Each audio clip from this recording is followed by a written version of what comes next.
చిన్నారులు, ఈ కథలో మనం యూకేజీకి చెందిన విద్యార్థులు మాయాజారుడు బల్ల దగ్గర ఆడుకోవడానికి వెళ్ళినప్పుడు ఏమి జరుగుతుందో, వారి ఉపాధ్యాయురాలు పంచుకున్న పురాతన జ్ఞానం అందరికీ ఒక తెలివైన పాఠాన్ని ఎలా నేర్పిందో చూద్దాం. కొన్నిసార్లు కేవలం సంకేతాలపై శ్రద్ధ చూపడం మన ప్రాణాలను ఎలా కాపాడుతుందో తెలుసుకుందాం. యూకేజీ బి తరగతి గది ఉత్సాహంతో నిండిపోయింది. టీచర్ మీనా చప్పట్లు కొట్టి ప్రకటించింది, పిల్లలు, ఇది రీసెస్ సమయం. మీరు బయటికి వెళ్ళి మీ స్నాక్స్ తిని ఆడుకోవచ్చు. అందరూ బిగ్గరగా అరిచారు. కేరింతలతో తమ రంగుల స్నాక్స్ బాక్సులను పట్టుకుని బయటికి పరిగెత్తారు. ఆట స్థలంలో కొత్తగా ఉత్తేజకరంగా నిలిచి ఉంది పొడవైన మెరిసే జారుడు బల్ల. ఇంద్రధనుస్సు రంగులతో చిత్రీకరించబడింది. పిల్లలు దీనిని ఇంతకు ముందు ఎప్పుడూ చూడలేదు. అది కొత్తది. సూర్యుని కాంతి పడడం వల్ల మరింత మెరిసిపోతోంది. అందరూ దానిని ప్రయత్నించడానికి ఆతృతగా ఉన్నారు. కానీ అప్పటికే జారుడు బల్ల వెనక రోహన్ అనే అల్లరి పిల్లవాడు దాక్కున్నాడు. అతను తన స్నాక్స్ మొత్తం తినేశాడు. ఇంకా ఆకలిగా ఉన్నాడు. నాకు ఇంకా స్నాక్స్ ఉంటే బాగుండు అని గొణుకుతూ దొంగ నవ్వు నవ్వాడు. నా దగ్గర ఒక తెలివైన ఆలోచన ఉంది అనుకున్నాడు.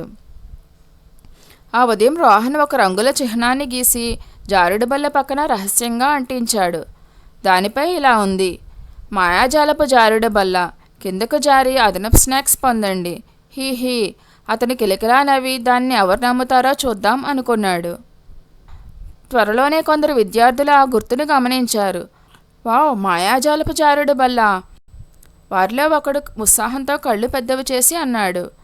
దానిని ప్రయత్నిద్దాం అని మరొకరు అరిచారు.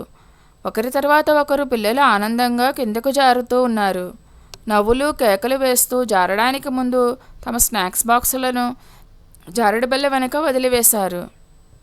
తాము కిందకు జారిన తర్వాత అదనపు స్నాక్స్ పొందుతామని అనుకున్నారు. అందరూ దృష్టి మరల్చినప్పుడు రోహన్ దాక్కుని చోట నుండి నిశ్శబ్దంగా బయటికి పాకుతూ వచ్చి వారి స్నాక్స్ బాక్సులను తినడం ప్రారంభించాడు. ఒక్కొక్క స్నాక్స్ బాక్స్ తీసుకుంటూ మళ్ళీ దాక్కుంటున్నాడు.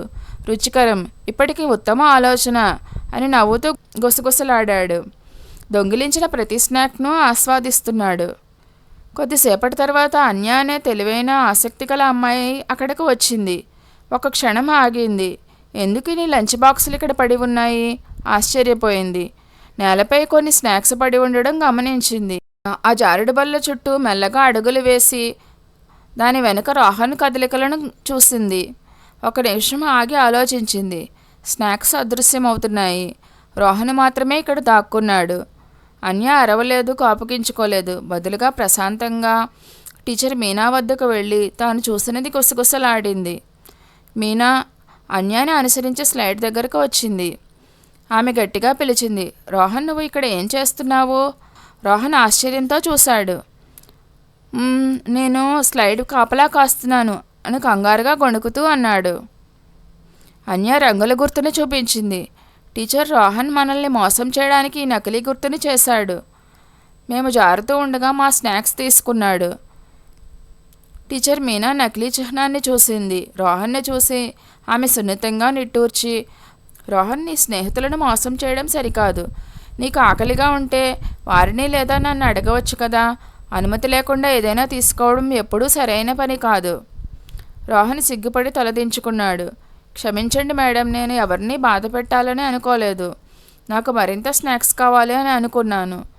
టీచర్ మీనా మెల్లగా నవ్వింది. మనందరం తప్పులు చేస్తాం రోహన్, కానీ వాటి నుండి నేర్చుకోవడమే ముఖ్యం. అప్పుడు టీచర్ మీనా, ఇది నాకు పంచతంత్రంలోని ఒక పాత కథ మూర్ఖపు సింహం మరియు తెలివైన నక్కను గుర్తు చేస్తుంది. మీరందరూ దానిని వినాలనుకుంటున్నారా అని అడిగింది. పిల్లలందరూ ఆత్రంగా తల ఊపారు. ఆమె ప్రారంభించింది. ఒకానొకప్పుడు ఒక దట్టమైన పురాతన అడవిలో ఒక శక్తివంతమైన వృద్ధ సింహం నివసించేది. దాని పేరు సింహ. అది ఒకప్పుడు అడవికి రాజు. కానీ ఇప్పుడు అది వృద్ధాప్యం వల్ల క్షీణించిపోయింది. వేటాడడం దానికి ఇకపై సులభం కాదు. ఒకరోజు సింహ ఒక పెద్ద మర్రి చెట్టు కింద కూర్చుని ఆలోచించింది. నేను ఇకపై పరిగెత్తి నా ఆహారాన్ని పట్టుకోలేను. కానీ అన్ని జంతువులు నన్ను చూసి ఇంకా భయపడతాయి. నా పేరును బలాన్ని ఎందుకు తెలివిగా ఉపయోగించుకోకూడదు అనుకుంది. అది ఒక ఉపాయాన్ని ఆలోచించింది. సింహ అడవి అంతటా ఒక వార్తను వ్యాపింపచేసింది. గొప్ప సింహం ఇప్పుడు ఒక సాధువు. అది వేటాడడాన్ని వదిలివేసింది. తనను సందర్శించడానికి వచ్చే ఎవరినైనా ఆశీర్వదిస్తుంది. జంతువులు ఆశ్చర్యపోయాయి. ఒక సింహం సాధువుగా మారుతుందా? ఆసక్తితో అవి ఒక్కొక్కటిగా దానిని సందర్శించడం ప్రారంభించాయి. కానీ అవి గుహలోనికి ప్రవేశించిన వెంటనే వాటిపైకి దూకి తినేసేది. రోజురోజుకు జంతువులు అదృశ్యమవుతూనే ఉన్నాయి. కానీ ఏమి జరుగుతుందో ఎవరికీ తెలియదు. ఒకరోజు చతుర అనే తెలివైన నక్కకు అనుమానం కలిగింది. ఎందుకు అన్ని జంతువులు సింహం వద్దకు వెళ్ళి తిరిగి రావడం లేదు అని ఆశ్చర్యపోయింది. కాబట్టి చతుర దీనిని క్షుణ్ణంగా పరిశీలించాలని నిర్ణయించుకుంది. తెలివైనది కావడంతో అది నేరుగా గుహలోకి వెళ్ళలేదు. బయట నిలబడి జాగ్రత్తగా పరిశీలించింది. ఒక ఆశ్చర్యకరమైన విషయం గమనించింది. గుహలోకి వెళ్ళే అనేక అడుగుల గుర్తులు ఉన్నాయి, కానీ బయటికి వచ్చేవి ఒక్కటి కూడా లేవు. చతుర తనలో తాను నవ్వుకొని సురక్షితమైన దూరం నుండి సింహాన్ని పిలిచింది. ఓ తెలివైన సాధుసింహమా, మీ గొప్పతనం గురించి విన్నాను. మీ ఆశీర్వాదం కోరుకున్నాను. కానీ లోపలికి వెళ్ళే పాదాల గుర్తులు మాత్రమే చూస్తున్నాను. బయటికి వచ్చేవి లేవు.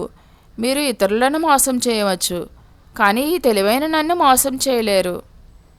అది విని సింహం నిరాశతో గర్జించింది. కానీ వృద్ధాప్యం వల్ల చతురను వెంబడించలేకపోయింది.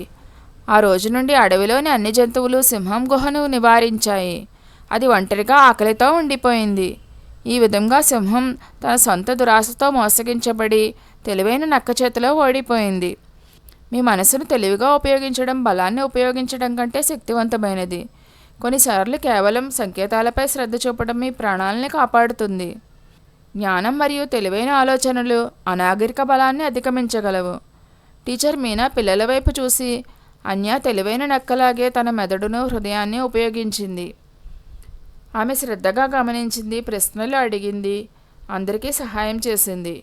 అందరూ కూడా నిజ జీవితంలో అలాగే తెలివిగా ఉండాలి అంది. రోహన్ నిలబడి, అందరూ నన్ను క్షమించండి. నేను ఇక నుండి ఇలా ప్రవర్తించను. ఇకపై నాకు కావాలంటే అడుగుతాను. నా స్నాక్స్ను అందరితో పంచుకుంటాను అన్నాడు. పిల్లలు తల ఊపారు. అన్య అతని వైపు చూసి నవ్వి, పర్వాలేదు రోహన్, ఇకపై మనం అందరం పంచుకుందాం, ఒకరినొకరు మోసం చేసుకోకుండా అంది. అందరూ గట్టిగా చప్పట్లు కొట్టి నవ్వారు. ఆ రోజు నుండి నవ్వులతో పంచుకోవడంతో స్నాక్స్ సమయం మరింత సరదాగా మారింది. కథ యొక్క నీతి: మీరు చూసే ప్రతిదాన్ని నమ్మకండి. అన్యాలాగే మీ కళ్ళు, మెదడు, మీ హృదయాన్ని ఉపయోగించండి. మీకు ఈ కథ నచ్చినట్లయితే జ్ఞానం మరియు సాహసాలతో నిండిన మరిన్ని సరదా కథల కోసం లైక్, షేర్ మరియు సబ్స్క్రైబ్ చేయడం మర్చిపోకండి. మరో మంచి కథతో కలుద్దాం.